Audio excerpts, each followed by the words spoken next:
کیا سوتے ہوئے شخص کو نماز کے لیے اٹھانا واجب ہے؟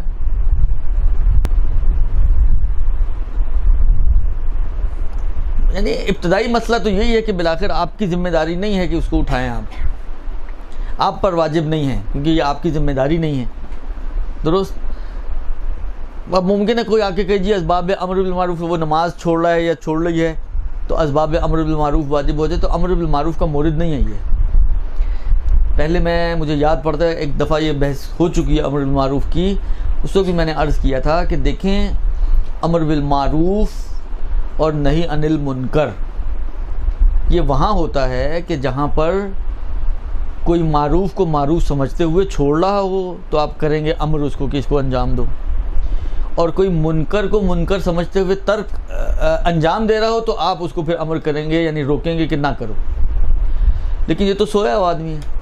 تو غافل شخص ہے، درست، نائم ہے، سویا ہوا ہے، اس کے اوپر تو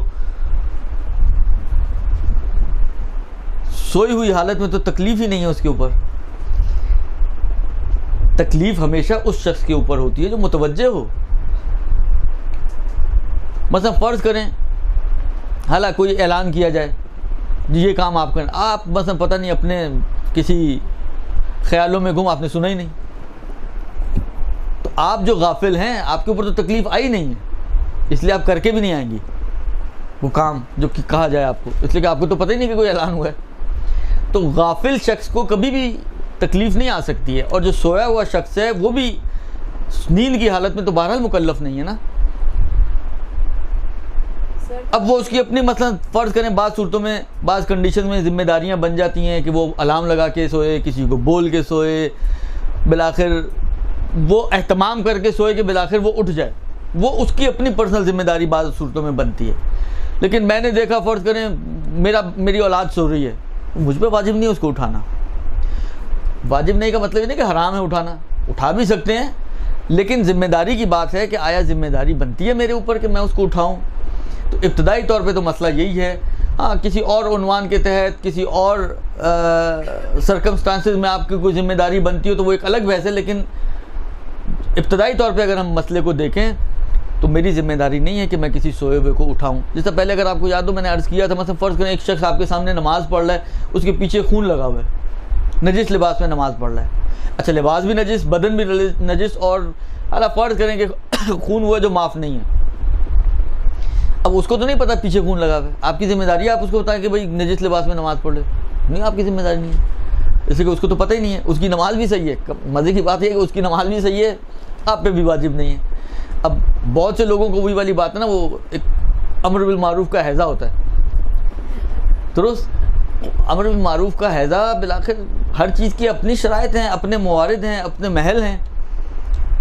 کہیں شریعت کہتی ہے کہ روک ٹوک کرو، کہیں شریعت کہتی ہے کہ نہ کرو، حتیٰ بعض جگہ پہ تو ممکن ہے حرام بھی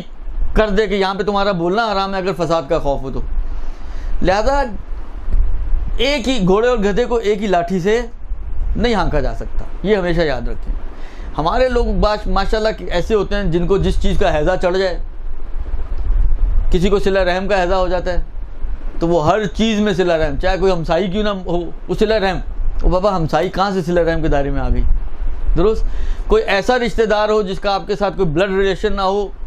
صلہ رحم، وہ آپ کے صلہ رحم کے دائرے میں نہیں آتا۔ میں مزید مثالیں نہیں دینا چاہتا ورنہ پھر وہ ٹریک سے اتر جاؤں گا میں، لہٰذا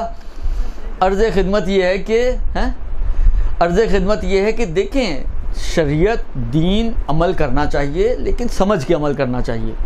وہ ایک چیز کو پکڑ لیا اور اسی کو دین بنا دیا پورا، ایسا نہیں ہونا چاہیے، درست؟ لہٰذا یہ آیا ذمہ داری بنتی ہے، نہیں ذمہ داری امر بالمعروف کہاں گیا؟ امر بالمعروف کا یہ مورد ہی نہیں بنتا کہ سوئے ہوئے شخص کو آپ اٹھائیں کہ جی آپ جو ہے اٹھ کے نماز پڑھیں ہیں۔ یہ اگلا سوال، برحمتک یا ارحم الراحمین وصلی اللہ علی محمد و